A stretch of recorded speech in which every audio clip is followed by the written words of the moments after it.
Hello everyone, आज date है 9 फरवरी और द हिंदू एडिटोरियल डिस्कशन में आपका स्वागत है। सबसे पहले हम देख लेते हैं कि कौन कौन से इंपॉर्टेंट आर्टिकल आज हम डिस्कस करेंगे। जो हमारा फर्स्ट आर्टिकल होगा वो उत्तराखंड में जो ट्रेजेडी हुई है उससे रिलेटेड होगा। सेकंड आर्टिकल हम डिस्कस करेंगे कि बजट में एनवायरनमेंट से रिलेटेड ज़्यादा घोषणा नहीं की गई है, तो जिस तरीके से हमारा एनवायरनमेंट डिग्रेड हो रहा है उसके लिए बजट एलोकेशन बढ़ाना चाहिए हमारी गवर्नमेंट को। और थर्ड हमारा जो इम्पोर्टेंट आर्टिकल होगा वो यूनिवर्सल हेल्थ केयर से रिलेटेड होगा। तो चलो डिस्कशन स्टार्ट करते हैं। फर्स्ट आर्टिकल रिलेटेड है उत्तराखंड से। उत्तराखंड में अभी कुछ समय पहले ही फेस्ट फ्लड आ गई और उसका मेन कारण रहा कि वहाँ की जो नंदा देवी ग्लेशियर है, उसके नंदा देवी जो माउंटेन है, नंदा देवी माउंटेन के ऊपर जो ग्लेशियर है वो नंदा देवी ग्लेशियर, उस ग्लेशियर का एक पार्ट टूट गया जिसकी वजह से पानी के साथ में मलबा सब नीचे आ गया और नीचे का जो प्लेन एरिया है, जो घाटी वाला रीजन है, वहाँ पर जो लोग रहते हैं उनको काफ़ी परेशानी हुई। बहुत सारे इंफ्रास्ट्रक्चर वहाँ पर डेवलप कर गए थे, उनको नुकसान हो गया। तो इस आर्टिकल में ये बताया गया है कि देखो, उत्तराखंड को दो भागों में बांट सकते हैं। उसका जो ईस्टर्न पार्ट है उसको हम बोल सकते हैं कुमाऊं रीजन और वेस्टर्न पार्ट है गढ़वाल रीजन। तो गढ़वाल रीजन में जो चमोली डिस्ट्रिक्ट है वहाँ पर है ये नंदा देवी माउंटेन। वहाँ से एक पार्ट टूटा, एक ग्लेशियर का एक पार्ट टूटा, उसमें ब्लास्ट हो गया। उसकी वजह से जो पूरा एक तरीके से मलबा खिसक करके नीचे आ गया। इसकी वजह से वहाँ पर जो नदियाँ हैं, धौली गंगा और ऋषि गंगा जो नदी है, जो रैनी के पास में एक दूसरे से मिलती हैं, ये दोनों जो नदी हैं वो अलकनंदा नदी की सहायक नदी है। तो इन नदियों में जो पानी का लेवल वो काफ़ी बढ़ गया, जिसकी वजह से वहाँ पर एनटीपीसी का और anti Rishi Ganga power project था। इसके अलावा तपोवन विष्णु घाट हाइड्रो पावर प्रोजेक्ट था धौली गंगा के ऊपर। इनमें काफ़ी नुकसान हुआ है। अब वहाँ पर आईटीबीपी और एनडीआरएफ की टीम लगी हुई है रेस्क्यू ऑपरेशन के लिए। एनटीपीसी के कुछ लोग एक टनल में काम कर रहे थे जिसमें मलबा अच्छे से भर जाने की वजह से उन लोगों के लिए जो रेस्क्यू ऑपरेशन चलाया जा रहा है वो काफ़ी कठिन हो रहा है। बहुत सारे लोग मिसिंग हो गए हैं इस ट्रेजेडी के बाद में और कुछ लोगों की डेथ भी हो चुकी है। उत्तराखंड जो गवर्नमेंट है उन्होंने वहाँ लोगों के लिए एक तरीके से उनकी जो प्रॉब्लम्स हैं उनके लिए बजट का एलोकेशन भी कर दिया है। तो देखो, ये तो नॉर्मल बात हो गई।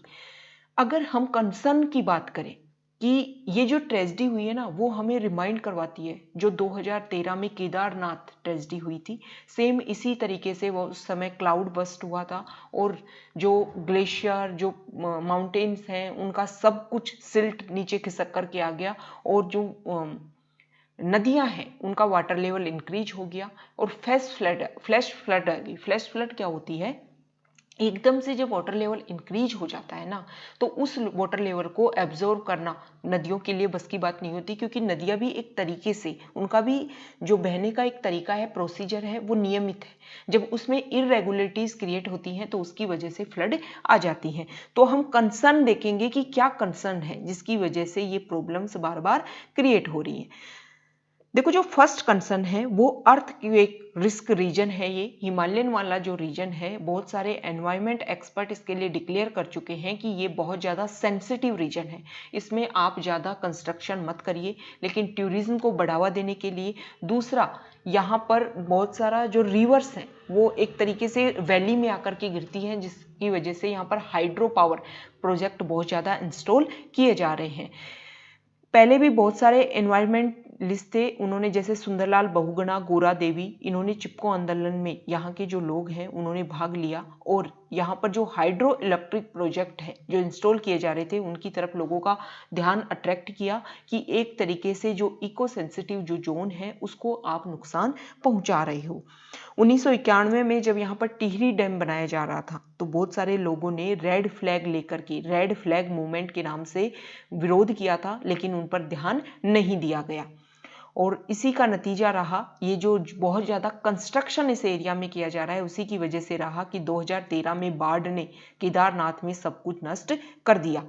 इसका जो मेन कारण था वो सीस्मिक रीजन होने की वजह से डैम कंस्ट्रक्शन की वजह से, लैंडस्लाइड, फ्लड, ये बहुत ज़्यादा कारण रहे हैं। क्यों? क्योंकि ये जो एरिया है वो क्लाइमेट चेंज की वजह से और ग्लेशियर लेक की वजह से काफ़ी अनस्टेबल होता जा रहा है। क्लाइमेट चेंज की अगर बात करें तो पिछले 40 साल तक इस एरिया का ऑब्जर्व किया गया है। ऑब्जर्व करने से पता चला कि जो ग्लेशियर पिघलने की जो दर है, रेट है, वो काफ़ी इंक्रीज हो गई है। 1975 से 2000 तक जिस दर से ग्लेशियर पिघलते थे उससे ज़्यादा दुगनी रेट हो गई है ग्लेशियर पिघलने की।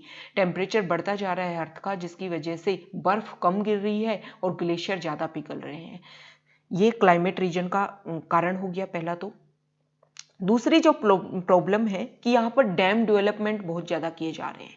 अगर हम एक तरीके से देखें, यहाँ पर 28 रिवर वैलीज हैं और उनमें अगर गवर्नमेंट का जो प्लान गवर्नमेंट ने बना रखा है, वो प्लान, नेशनल प्लान अगर इम्प्लीमेंट हो जाता है तो इन 28 रिवर वैलीज में कुछ ही दिनों में मतलब बहुत ज़्यादा डैम्स बना दिए जाएंगे। और अगर उनको देखा जाए, उनकी जो डेंसिटी को देखा जाएगा, तो हर 32 किलोमीटर में एक डैम मिलेगा हिमालय वाले रीजन में। ये वर्ल्ड का सबसे हाईएस्ट डेंसिटी हो जाएगी।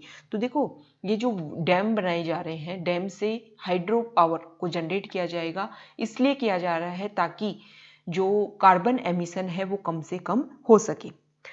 एक जो काम है यहाँ पर रिवर वैलीज में, घाटियों में जो जॉर्ज है, उनमें अगर फ्लड आती है तो जो डाउन प्लेन में जो लोग रहते हैं, कम्युनिटी जो रहती है, उनको काफ़ी नुकसान होता है फ्लैश फ्लड आने की वजह से। एक प्रॉब्लम है यहाँ पर, जो डैम बनाए जाते हैं ना, उनमें सिल्टेशन की प्रॉब्लम बहुत ज़्यादा है। और जब सिल्टेशन बढ़ जाता है डैम में तो उनकी लाइफ जो है वो कम हो जाती है, रिड्यूस्ड हो जाती है। जो भाखड़ा डैम है जो हिमाचल प्रदेश में बना हुआ है, अगर उसमें इंस्टेंस मतलब उदाहरण की दृष्टि से अगर उसको देखा जाए तो 140% ज़्यादा हायर है वहाँ पर सिल्टेशन। और सिल्टेशन क्या होता है, जैसे डैम है और डैम में निरंतर मिट्टी और जो पर्वत के, माउंटेन के जो पार्ट्स हैं वो आकर के पानी के साथ वहाँ जमा होते रहते हैं, जिसकी वजह से उसकी जो कैपेसिटी है वो कम होती जाती है। मतलब उनकी लाइफ है वो काफ़ी रिड्यूस्ड हो जाती है। लास्ट में कंक्लूजन में इस आर्टिकल में बोला गया है कि हमारा जो बजट है उसमें ध्यान देना चाहिए इन्वायरमेंट अकाउंटिंग को।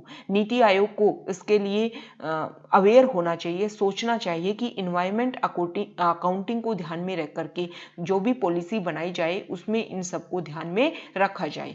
हिमालयन वाला जो रीजन है वो जितना सेंसिटिव है उसी के अकॉर्डिंग सेंसिटिव पॉलिसी बनाई जानी चाहिए, ना कि जो हमारा पर्सनल इंटरेस्ट है उसको ध्यान में रख करके सब कुछ किया जाना चाहिए। नेक्स्ट हमारा आर्टिकल है यूनिवर्सल हेल्थ कवरेज को लेकर के। सबसे पहले हमें समझना होगा कि यूनिवर्सल हेल्थ कवरेज होती क्या है। देखो, यूनिवर्सल हेल्थ कवरेज होती है कि सभी जो लोग हैं इंडिया के कॉन्टेक्स्ट में अगर हम बात करें, यूनिवर्सल मतलब होता है सार्वभौमिक, हेल्थ केयर मतलब जिनको सभी को स्वास्थ्य की जो सुविधाएं हैं वो सभी को उपलब्ध हो, ये होता है यूनिवर्सल हेल्थ केयर। अब सबको देखो, हॉस्पिटल तो हर जगह बने हुए हैं, लेकिन इसका मतलब ये नहीं है कि सभी को यूनिवर्सल हेल्थ केयर है। इसमें भी कई प्रोसीजर होते हैं। फर्स्ट प्रोसीजर की अगर बात करें तो मतलब डिजीज होने से पहले ही उसको ध्यान में रखा जाए कि ये डिजीज फैलने ही नहीं देना है। ये भी एक प्रोसीजर में आता है यूनिवर्सल हेल्थ केयर। दूसरा आता है क्यूरेटिव टाइप। क्यूरेटिव टाइप में क्या होता है, मान लो डिजीज हो गई, उसको अब रोकना है, उसको रोकने के लिए जो काम होता है वो भी यूनिवर्सल हेल्थ कवरेज के अंतर्गत ही आता है। पार्ट्स हैं यूनिवर्सल हेल्थ कवरेज के। अब देखो, यूनिवर्सल हेल्थ कवरेज का मतलब ये नहीं है कि लोगों को बस हेल्थ कवर दे दिया। इसका मतलब ये है कि जो यूनिवर्सल हेल्थ कवर मतलब हेल्थ सुविधाएं जो आप दे रहे हो वो अफोर्डेबल होनी चाहिए। अफोर्डेबल का मतलब ये है कि जो लोग उसको एक्सेस करें। इसका मतलब ये नहीं है कि उनका बहुत ज़्यादा पैसा खर्च हो जाए और बाद में पहले तो वो एक्सेस कर ले हेल्थ को और बाद में उनका इतना मतलब अमाउंट इतना ज़्यादा हो जाए कि उनकी जो बाकी बचा हुआ जो जीवन है वो एक तरीके से पेन्योरी में गुजर जाए। तो अफोर्डेबल होना चाहिए। दूसरा, क्वालिटी वाला होना चाहिए। अमीर गरीब का अंतर नहीं होना चाहिए, सबको इक्वलिटी में हेल्थ कवरेज मिलना चाहिए। इस आर्टिकल में उदाहरण दिया गया है थाईलैंड का। हमारे इंडिया में पर कैपिटा जो जीडीपी है वो आज से 20 साल पहले थाईलैंड में थी। थाईलैंड में फिर क्या हुआ, क्या चेंज हुआ कि वहां पर इतनी अच्छी वहाँ की जो लोगों का लेवल है वो इतना अच्छा इंक्रीज हो गया। उन्होंने 20 साल पहले लोगों के लिए यूनिवर्सल हेल्थ कवरेज लॉन्च कर दिया था। इंडिया में आज तक नहीं हुआ है यूनिवर्सल हेल्थ कवरेज लॉन्च। देखो कोविड-19 जो आया है उसकी वजह से ये यूनिवर्सल हेल्थ कवरेज है उसके रास्ते पर हमारी गवर्नमेंट है वो ज़्यादा बढ़ रही है और इससे लेसन भी लेना होगा। अगर पहले से हमारे यहाँ पर सारी सुविधाएं होती तो जितना ये इकोनॉमी में स्लो डाउन आया है और जितना खर्चा हुआ है कोविड-19 पेंडेमिक से निपटने के लिए उतना खर्चा हो ही नहीं पाता और हम तैयार होते लॉकडाउन जैसी समस्याओं से लोगों को फेस नहीं करना पड़ता। लोगों की जॉब नहीं जाती तो लोगों के पास पैसा होता और जो हमारी इकोनॉमी है वो नीचे नहीं जाती। देखो कुछ भी चीज होती है ना उसका एक प्री इफेक्ट होता है एक पोस्ट इफेक्ट होता है। मतलब कोई चीज हो रही है, अगर आपके जीवन में कोई चीज हो रही है तो ये मतलब नहीं है कि वो उस समय आपकी इफेक्ट डाल रही है। कुछ चीजें शॉर्ट टर्म में वो चीज जो हो रही है कुछ इंसिडेंट्स ऐसा हैपन हुआ है मान लो आपकी लाइफ में तो वो कुछ इफेक्ट शॉर्ट टर्म के लिए होते हैं कुछ इफेक्ट लॉन्ग टर्म के लिए होते हैं। इसी तरीके से ये कोविड-19 का इफेक्ट हुआ। तो इस आर्टिकल में ये बताया गया है कि देखो थाईलैंड ने 20 साल पहले यूनिवर्सल हेल्थ कवरेज को तो अपना लिया था लेकिन ये ऐसा नहीं था कि अचानक आया और अचानक इंप्लीमेंट कर दिया थाईलैंड ने कि हमें तो यूनिवर्सल हेल्थ कवरेज अपनाना है। इसके लिए उन्होंने एक प्रोसीजर के तहत काम किया। लगभग 20 साल पहले उन्होंने यूनिवर्सल हेल्थ कवरेज अपनाया लेकिन उससे भी कई सालों पहले उन्होंने बहुत साल पहले अपने वहां पर एक इंफ्रास्ट्रक्चर डेवलप करने का स्टार्ट काम कर दिया था। अब अगर इंडिया की बात की जाए कि इंडिया में जो इंफ्रास्ट्रक्चर है क्या वो ऐसा है? देखो ऐसा नहीं है। बजट में आप एलोकेशन कर दो लेकिन हमारे इंडिया में अभी ऐसे बैकवर्ड स्टेट हैं जहां पर अगर आपने बजट में पैसा भी दे दिया ना तो वो फंड यूज ही नहीं किया जाएगा। क्यों यूज नहीं किया जाएगा? क्योंकि वहां पर व्यवस्था ही नहीं है, इंफ्रास्ट्रक्चर ही नहीं है। ये हमारी बेसिक कमी है। हमारे यहाँ पर सुविधा लेने के लिए पॉपुलेशन तो बहुत ज्यादा है लेकिन उन पॉपुलेशन को सुविधा देने के लिए एक प्रोसीजर होना चाहिए, एक इंफ्रास्ट्रक्चर होना चाहिए। वो हमारे यहाँ पर बहुत ज्यादा कमी है। तो हमें थाईलैंड से सीखना चाहिए। थाईलैंड ने जिस तरीके से अपनाया और जिस तरीके से जो पर कैपिटा जीडीपी है उसको बढ़ाया उसके लिए जो भी यहाँ पे सॉल्यूशन है उन सबको हमें यहाँ पर देखना चाहिए। तो क्या इंडिया में ऐसा है कि हम यूनिवर्सल हेल्थ कवरेज की तरफ बढ़ रहे हैं? तो हाँ, हमारे यहाँ पर एक स्कीम है जिसको बोलते हैं आयुष्मान भारत। आयुष्मान भारत जो स्कीम है उसके तहत हम आगे बढ़ रहे हैं। उसमें लोगों को हेल्थ कवरेज भी दिया गया है। तो पहले हम यहाँ पर देख लेते हैं कि हमारे जो वर्तमान में जो बजट आया है 2021-22 के लिए उस बजट में क्या क्या एलोकेशन किया गया है specially health and family welfare के लिए। 2020-21 में जो बजट एस्टिमेट था उससे ज्यादा, मतलब पिछली बार जो रिवाइज्ड एस्टिमेट हमने किया, रिवाइज्ड एस्टिमेट क्या होता है? बजट में आपने कुछ घोषणा कर दी लेकिन बाद में आपको खर्चा करने के लिए और ज्यादा पैसे की जरूरत पड़ी। तो जब आपका दूसरा बजट आने वाला होता है उससे पहले आप एस्टिमेट करते हो कि बजट में घोषणा इतने की गई थी लेकिन खर्चा इतने का हुआ। तो एस्टिमेट जो होता है ना, जो एस्टिमेट है उससे ज्यादा 10.2% ज्यादा बढ़ा करके हमारा जो बजट है उसमें डिक्लेयर किया गया है हेल्थ एंड फैमिली वेलफेयर के लिए। तो ये बहुत ही अच्छी बात है। इसके अलावा प्रधानमंत्री आत्मनिर्भर स्वास्थ्य भारत योजना के तहत भी जो हमारा हेल्थ इंस्टीट्यूशन है उसको स्ट्रेंथन करने के लिए 64,180 करोड़ रुपए खर्च किए जाएंगे और 13,192 करोड़ रुपए फाइनेंशियल कमीशन जो है वो ग्रांट के रूप में देगा। तो काफी खर्चा करने वाले हैं। एक तरीके से जो कोविड-19 से जो हमने सीखा उसको हम इंप्लीमेंट करने वाले हैं। ठीक है, तो हमारा इंडिया आगे बढ़ रहा है यूनिवर्सल हेल्थ कवरेज की तरफ। आयुष्मान भारत हमारे यहाँ पर अच्छा एक तरीके से काफी अच्छी योजना है और उसमें दो पार्ट है। देखो यूनिवर्सल हेल्थ कवरेज की तरफ जो आयुष्मान भारत है उसमें दो पार्ट है, प्रधानमंत्री जन आरोग्य योजना और एक है हेल्थ एंड वेलनेस सेंटर। तो पहले हम बात करेंगे प्रधानमंत्री जन आरोग्य योजना के तहत। देखो आयुष्मान जो भारत है उसमें जो स्कीम है वो कैशलेस स्कीम है। मतलब अगर आपने प्राइवेट कोई हेल्थ इंश्योरेंस करवाया तो पहले आप क्या करते हैं, आपके पास कार्ड होता है, आप जाकर खर्चा करते हो हॉस्पिटल में, फिर आप उस इंश्योरेंस कंपनी को अपना बजट भेजते हो, अपना जो खर्चा आया वो भेजते हो, फिर कंपनी आपको पेमेंट करती है। लेकिन जो ये आयुष्मान भारत कवरेज है इसमें ऐसा नहीं है। ऐसा इसलिए नहीं है क्योंकि बहुत सारे गरीब लोग होते हैं उनके पास पहले ही पैसा नहीं होता। अरे पैसा होता तो वो खुद ही खर्चा कर लेंगे ना खुद के लिए। पैसा नहीं है तभी तो गवर्नमेंट के ऊपर डिपेंडेंट हो रहे हैं। तो एक तरीके से बहुत अच्छी स्कीम है। इसमें जो लोगों का पता लगाया जाएगा, जिनको ये हेल्थ कवरेज दिया जा रहा है, यूनिवर्सल हेल्थ कवरेज नहीं है लेकिन जो पुअर पीपल हैं उनको दिया जाएगा। जो हमारी सोशो इकोनॉमिक जो सेंसस हुई है उसके तहत जो डाटा है उनका यूज किया जाएगा इनमें, और लोगों को कार्ड दिया जाएगा। उस कार्ड के तहत प्री इलनेस और पोस्ट आपका कोई भी हॉस्पिटलाइजेशन हुआ उसमें प्री हॉस्पिटलाइजेशन पोस्ट हॉस्पिटलाइजेशन का खर्चा किया जाएगा, और 5 लाख रुपए एनम खर्च किए जाएंगे। कोई भी एज का इश्यू नहीं है। ऐसा नहीं है जो प्राइवेट जो हेल्थ इंश्योरेंस होते हैं उनमें ये होता है कि एज डिसाइड कर दी जाती है कि इससे ज़्यादा एज के हैं तो आपको हेल्थ कवरेज नहीं दिया जाएगा, या आपकी जो EMI जो आती है वो काफ़ी अच्छी खासी आएगी। और इसके अलावा जो लोगों की फैमिली की जो साइज है उसके ऊपर भी कैप लगा दी जाती है कि अगर आपकी फैमिली में 5 से ज़्यादा लोग हैं तो उनको हेल्थ कवरेज नहीं दिया जाएगा। ऐसा नहीं है। इसमें फैमिली की साइज के ऊपर, एज के ऊपर कोई कैप नहीं है। प्री हॉस्पिटलाइजेशन, पोस्ट हॉस्पिटलाइजेशन उन सब में खर्चा किया जाएगा। सोशियो इकोनॉमिक कास्ट सर्वे 2011 है उसके डाटा का यूज़ किया जाएगा लोगों को पता लगाने के लिए। 5 लाख रुपए पर ईयर गवर्नमेंट के द्वारा खर्चा किया जाएगा। ये है प्रधानमंत्री जन आरोग्य योजना के तहत।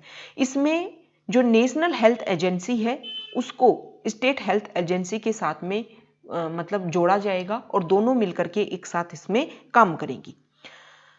अब देखो इसमें कुछ कंसर्न है। कंसर्न क्या है कि इसमें जो 5 लाख रुपए खर्च किए जाएंगे ना, 5 लाख रुपए खर्च तो किए जा रहे हैं, लेकिन इसमें जो बजट है, इसमें जो बजट का खर्चा आने वाला है वो रेगुलर पिछले कुछ सालों से जो बजट है वो एकदम स्टेबल है, स्टेगनेंट हो गया है। 6400 करोड़ रुपए ही दिए जा रहे हैं और उसका भी सिर्फ 50% ही खर्च किया जा रहा है। तो सिर्फ लोगों को हेल्थ कवर देने से कुछ नहीं होता, उसको जब तक आप यूज नहीं करोगे, और यूज नहीं करोगे तो आपका बजट बढ़ेगा नहीं, तो इसका कोई मतलब नहीं है। ठीक है। नेक्स्ट इसमें जो कंसर्न है वो ये है, यहां देखो कंसर्न ये है कि जो लोग हैं ना उनको मतलब गरीब जो लोग हैं उनमें अवेयरनेस ही नहीं है, उनको पता ही नहीं है कि ऐसा हेल्थ कवरेज भी मिल रहा है। तो ऐसा लोगों के लिए लोगों में इंस्पिरेशन क्रिएट करनी होगी। लोगों को इस हेल्थ कवरेज को अचीव करने के लिए उनको अवेयर करना होगा। एक ये कंसर्न है। एक ये कंसर्न है कि मतलब जो गवर्नमेंट के डाटा है वो तो कुछ अलग बताते हैं। गवर्नमेंट ने बोला है कि हमने इतना खर्च कर दिया, इतना खर्च कर दिया, लोगों को इतनी सुविधाएं दे दी, इतना दे दिया, लेकिन जो अलग डाटा है जैसे नेशनल फैमिली हेल्थ सर्वे है, इसके अलावा नेशनल सैंपल सर्वे है, इनमें डाटा कुछ अलग ही आते हैं। उनमें अलग ही बताया जाता है कि इतना खर्चा नहीं हुआ है, इतना एक्सपेंडिचर नहीं हुआ है। तो देखो ये जो अलग अलग है ना, मतलब कुछ जहां पर मतलब बोला कुछ जा रहा है और हो कुछ हो रहा है, तो ये नहीं होना चाहिए। जो गवर्नमेंट के जो डाटा हैं वो क्लियर होने चाहिए ताकि लोगों में विश्वास बढ़े कि हाँ ऐसा ही हो रहा है। अगर गवर्नमेंट कुछ और डाटा बताएगी और सर्वे में कुछ और डाटा निकल करके आएंगे तो लोगों को विश्वास ही नहीं होगा, वो इस स्कीम से जुड़ेंगे ही नहीं। उनको लगेगा अरे कुछ नहीं होता, सिर्फ बोलने के लिए करते हैं, गवर्नमेंट बोलती है लेकिन रियल में देती ऐसा कुछ भी नहीं है। नेक्स्ट इसमें कंसर्न ये है कि लोगों को सिर्फ कवर करने से कुछ नहीं होने वाला। जैसे यहां पर एग्जाम्पल दिया गया है, एग्जाम्पल की बात करें तो आंध्र प्रदेश में 71.36% जो लोग हैं उनको इंश्योरेंस कवरेज किया गया है। ठीक है। और अगर उसमें बात की जाए कि वहां पर लोगों को खर्चा कितना पड़ रहा है खुद की पॉकेट से, तो 72.2% हेल्थ के ऊपर खर्चा भी बहुत ज्यादा करे। अरे जब इतना कवरेज आपने दे रखा है तो इतना खर्चा कैसे हो पा रहा है? इसका कारण एक ये होगा कि लोगों को दे दिया गया, लेकिन जैसे ही हॉस्पिटल में गए हॉस्पिटल ने बोल दिया कि नहीं ये तो इस कवरेज के अंदर नहीं है, कुछ एक्स्ट्रा खर्चा करवा दिया, 5 लाख की जो लिमिट है उसको पार करवा दिया। ऐसा है। तो गवर्नमेंट को इसके लिए जो करप्शन है उसको कम करना पड़ेगा, लोगों में बताना पड़ेगा, सारी स्कीम्स को लेकर के, हेल्थ की जो भी स्कीम्स है उनको लेकर के बताना होगा कि इसमें सब कुछ आपको फ्री मिलेगा। यहाँ पर दूसरा एग्जाम्पल कंपेरिजन में दिया हुआ है हिमाचल प्रदेश का। वहां पर बहुत कम लोग, lower public health insurance coverage है 46.87%। लेकिन लोगों की जो जेब पर खर्चा है वो बहुत भी कम है। मतलब कवरेज लोगों का कम है हेल्थ यूनिवर्सल हेल्थ कवरेज के तहत, लेकिन खर्चा भी लोगों का हेल्थ कवर में कम हुआ है 46.4%। तो इसका मतलब ये नहीं है, इसमें ये बताया, ये भी कंसर्न की बात है कि आप सिर्फ ये सेखी बगाड़ते रहो, गवर्नमेंट ये बोलती रहे कि हमने तो इतने लोगों को कवरेज दे रखा है, हमने तो इतने लोगों को कवरेज दे रखा है। कवरेज देने से कुछ नहीं होता, उनका खर्चा भी कम होना चाहिए। तो ये प्रॉब्लम हो गई किससे? प्रधानमंत्री जो जन आरोग्य योजना है उससे। अब प्रॉब्लम है हेल्थ एंड वेलनेस सेक्टर। पहला पार्ट हमने डिस्कस कर लिया आयुष्मान भारत का, अब दूसरा पार्ट है हेल्थ एंड वेलनेस सेंटर। इसमें 1,50,202 सेंटर हैं, उनको क्रिएट किया जाएगा। लोगों को बहुत सारी सुविधाएं यहां पर दी जाएंगी। लेकिन क्या हुआ है, 2022 तक ये टारगेट रखा गया है कि इन सबको इतने सेंटर बना दिए जाएंगे। 1,19,628 जो सेंटर्स हैं उनको सब हेल्थ सेंटर्स को अपग्रेड किया जाएगा, और जो बचे हुए हैं उनको primary health centre, urban primary health centres के रूप में डेवलप किया जाएगा।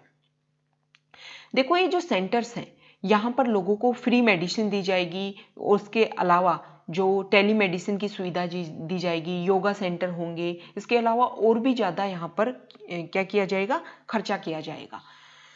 अब देखो प्रॉब्लम क्या है कि इतना बजट डिक्लेयर किया गया है कि इतने सेंटर खोले जाएंगे, लेकिन अभी तक ऐसा इतने सेंटर नहीं खुल पाए हैं।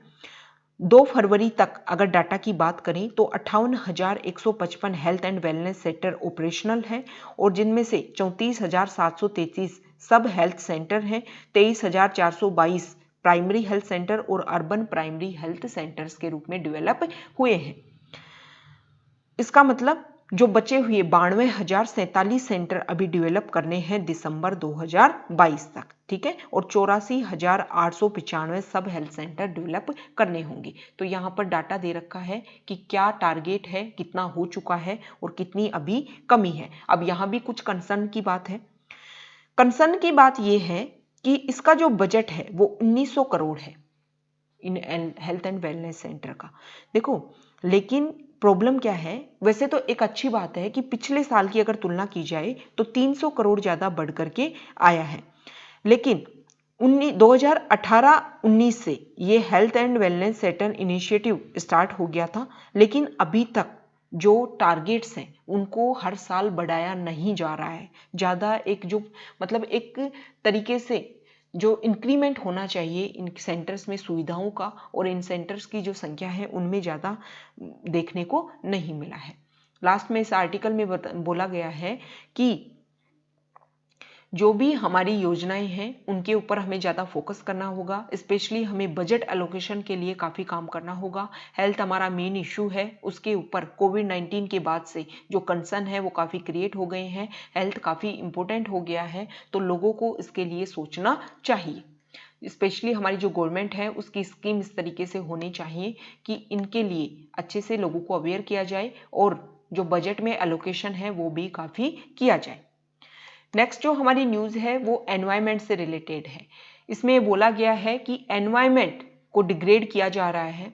मान लो कोई भी आप नया प्रोजेक्ट स्टार्ट करते हो, जैसे उत्तराखंड में एक जो ट्रेजेडी आई है उसमें वहाँ पर बहुत सारे हाइड्रो पावर प्रोजेक्ट बनाए जा रहे हैं। अब हाइड्रो पावर प्रोजेक्ट क्या होते हैं, जो नदी है वो एक गहरी घाटी में गिरती है, तो वहाँ पर काफ़ी संभावनाएं हो जाती हैं कि वहाँ पर हाइड्रो पावर प्रोजेक्ट काफ़ी अच्छे से काम कर पाएगा। अब वहाँ पर जो व्यवस्था है उसको आपने तहस नहस करके हाइड्रो पावर प्रोजेक्ट बना दिया, जो नेचुरल वहां पर एक तरीके से इकोलॉजी थी उसको नष्ट कर दिया।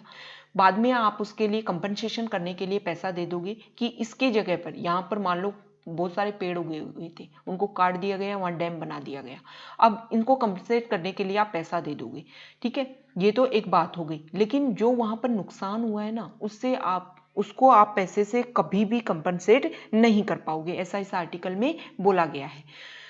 दूसरी प्रॉब्लम क्या है कि कंपनसेट तो कर दोगे, वो तो बहुत अच्छी बात है, लेकिन कंपनसेट करो तो सही। आप इतने प्रोजेक्ट लेकर आ रहे हो लेकिन कंपनसेट तो आप कर ही नहीं रहे हो।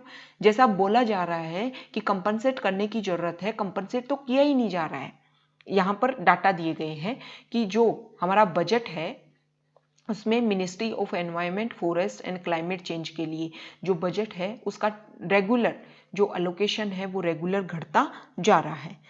अब इसमें क्या होगा, जब बजट रेगुलर घटेगा तो इसके जो पार्ट है ministry of environment, forest and climate change के, जैसे जो हमारे wild life institute of India, Indian forest of forestry research and education, अब ये प्राइवेट सेक्टर की तरफ आएंगे। भाई इनके पास पैसा ही नहीं है, इनको तो काम करना है, तो ये प्राइवेट सेक्टर की तरफ इंक्रीज होंगे। अब जो प्राइवेट सेक्टर से पैसा लेंगे और वही प्राइवेट सेक्टर आके जब एनवायरनमेंट को नष्ट करेगा तो हो सकता है क्या कि ये उसके खिलाफ बोलेंगे? कभी नहीं बोलेंगे। तो ये एक मेन कंसर्न है। इसके लिए बजट क्या करना चाहिए? इंक्रीज करना चाहिए। दूसरी प्रॉब्लम जो गवर्नमेंट है उसने बोला है कि आप ऐसे क्यों बोल रहे हो कि हम एनवायरनमेंट के लिए पैसा खर्च नहीं कर रहे। अरे भाई हम डायरेक्ट खर्चा नहीं कर रहे हैं, लेकिन हम इनडायरेक्ट खर्चा कर रहे हैं। कैसे खर्च कर रहे हैं? उन्होंने बोला है कि 2021 का जो हमारा बजट है उसमें हम 3500 करोड़ रुपए खर्च करेंगे सोलर एनर्जी के लिए, और 4000 करोड़ रुपए खर्च करेंगे डीप ओशियन मिशन के लिए, और 50,011 करोड़ रुपए खर्च करेंगे अर्बन ड्रिंकिंग वाटर के लिए। अब हम एक एक चीज को देखेंगे और देखेंगे कि क्या क्या कंसर्न है। उन्होंने बोला है कि 4000 रुपए हम सोलर एनर्जी के लिए खर्च करेंगे, 3500 करोड़ रुपए तो खर्च करेंगे विंड एंड सोलर एनर्जी के लिए। तो गवर्नमेंट ये बोल रही है कि हम रिन्यूएबल एनर्जी की तरफ तो इस आर्टिकल में राइटर ये बोल रहे हैं कि हम रिन्यूएबल एनर्जी की तरफ तो बढ़ते जा रहे हैं, लेकिन जो हमारे फॉसिल फ्यूल है ना उसकी तरफ तो हम कुछ काम ही नहीं कर रहे हैं। उसको भी रेगुलर बढ़ाए जा रहे हैं, रिन्यूएबल एनर्जी भी बढ़ाई जा रहे हैं, तो इससे क्या नतीजा निकलेगा? कुछ भी नतीजा नहीं निकलने वाला इससे। तो दूसरा इसमें बोला गया है कि coal mining, thermal power project, उनको भी आत्मनिर्भर भारत पैकेज के तहत प्रमोट किया जा रहा है। इसके अलावा जो हाइड्रो पावर प्रोजेक्ट है उनको भी बढ़ाया जा रहा है, हालांकि इसकी वजह से जो हमारा एनवायरनमेंट है उसको काफ़ी नुकसान पहुंच रहा है। सोलर और विंड एनर्जी को हम काफ़ी बढ़ा रहे हैं। ये बोल रहे हैं कि देखो हम तो रिन्यूएबल एनर्जी क्रिएट कर रहे हैं। अरे भाई जो सोलर और विंड एनर्जी के लिए जो आप एक तरीके से इंफ्रास्ट्रक्चर बना रहे हो, तो जरूरी थोड़ा है कि हर बार आप बैरन लैंड में उसको इंस्टॉल करोगे। कई बार तो आपको जो फर्टाइल लैंड है वहां भी इंस्टॉल करना होगा। उसकी वजह से क्या होगा? जो लैंड है फर्टाइल लैंड वो काफ़ी यूज की जाएगी, जो पीपल है उनको डिस्प्लेस किया जाएगा, जो वाइल्ड लाइफ है उनको नुकसान होगा। मान लो हो सकता है वहाँ फॉरेस्ट हो, फॉरेस्ट को हटा दिया जाए और बोल दिया जाए कि विंड एनर्जी को प्रमोट किया जा रहा है, सोलर एनर्जी को प्रमोट किया जा रहा है, लेकिन उसका नुकसान तो देखिए आप। जो नेचुरल जो हमारी इकोलॉजी है, इकोसिस्टम है, उसको तो नुकसान पहुंचा रहे हो। दूसरी प्रॉब्लम क्या है? दूसरी प्रॉब्लम है उन्होंने बोला है कि वाटर एलोकेशन कर रहे हैं हम। वाटर एलोकेशन के लिए बोला गया है कि आप सबके लिए जब आप कपड़े खरीदने जाते हो तो सबका शरीर का साइज अलग होता है। आप एक साइज का कपड़ा सबके लिए थोड़ा ना खरीद सकते हो, सबके लिए अलग अलग खरीदोगे ना। तो आपने बोल दिया कि हमने वाटर एलोकेशन दे रहे हैं, हम ड्रिंकिंग वाटर पाइपलाइन कनेक्ट करवा रहे हैं, टैप करवा रहे हैं। अरे भाई हर एरिया की, हर पॉपुलेशन की अलग अलग प्रॉब्लम है। आप सबको सेम साइज से नहीं आ सकते, सबको एक साइज का कपड़ा नहीं पहना सकते आप, ठीक है। दूसरा इस आर्टिकल में बोला गया है कि हम तो डीप ओशियन के लिए भी पैसा खर्च कर रहे हैं। डीप ओशियन के लिए जो पैसा खर्च कर रहे हैं उसमें जो इंस्टीट्यूशन है जिनको ये पैसा दिया जा रहा है उसमें इसरो सम्मिलित है, डीआरडीओ सम्मिलित है, जो हमारा डिपार्टमेंट ऑफ बायोटेक्नोलॉजी है, इंडियन नेवी है, उसके अलावा जो हमारे डिपार्टमेंट ऑफ एटॉमिक एनर्जी है, ये सब मिलके डीप ओशियन मिशन पर काम करेंगे। अब डीप ओशियन मिशन, ये सारे जो डिपार्टमेंट इसमें इंक्लूड हुए हैं उनमें कोई भी एक्सपर्टीज नहीं है। ऐसा नहीं है कि कोई एक्सपर्ट है वो डीप ओशन के बारे में जानता है। तो इस आर्टिकल में ये कंसर्न क्रिएट किया गया है कि ऐसा ना हो कि आप डीप ओशन के बारे में जानकारी हासिल करने जा रहे हो और वहां पर उल्टा हो जाए, उल्टा ही हो जाए कि डीप माइनिंग होने लग जाए, ठीक है। तो ये कंसर्न क्रिएट किए गए हैं। लास्ट में इस आर्टिकल में ये भी बोला गया है कि देखो बजट में तो डिक्लेयर बहुत सारा पैसा खर्च किया गया है, 18,000 करोड़ रुपए पब्लिक ट्रांसपोर्ट के लिए खर्च किया जाएगा, लेकिन ज्यादातर जो पैसा है वो मेट्रो स्टेब्लिश करने के लिए किया जाएगा। तो इस आर्टिकल में ये कंसर्न भी क्रिएट किया गया है कि भाई आप मेट्रो के लिए खर्चा ज्यादा मत करो, आप बसों के लिए खर्चा करो। जो हमारी नॉर्मल पॉपुलेशन है उसकी एक्सेस तो बसों तक ज्यादा है, तो आप ट्रांसपोर्ट का जो साधन है वो बस के रूप में प्रोवाइड करवाओ लोगों को, क्योंकि जो मेट्रो का जो किराया होता है ना वो काफी महंगा होता है, ठीक है। ये कंसर्न यहाँ पे कंक्लूजन में ये कहा गया है कि ग्रोथ के लिए जो इकोसिस्टम को जो नुकसान पहुंचाया जा रहा है वो गलत है। ग्रोथ करो बहुत अच्छी बात है, लेकिन जो एनवायरनमेंट को नुकसान है वो नहीं होना चाहिए। इस तरीके की अगर ग्रोथ हुई तो बहुत ही गलत होगा। और जिस तरीके से उत्तराखंड में रेगुलर अल्टरनेट कुछ समय के बाद में इस तरीके से जो फ्लैश फ्लड रिपीट हो रही हैं, वो धीरे धीरे इंसिडेंट कम नहीं होंगे, वो बढ़ेंगे, उनका जो लेवल है वो बढ़ेगा। तो इन्वायरमेंट की जो सेंसिटिविटी है उसको ध्यान में रखना होगा गवर्नमेंट को, बजट को एलोकेट ज्यादा करना होगा एनवायरमेंट सेंसिटिविटी के लिए। तो ये हमारा डिस्कशन था, काफ़ी इंपॉर्टेंट न्यूज़ को हमने डिस्कस किया। Okay, thank you.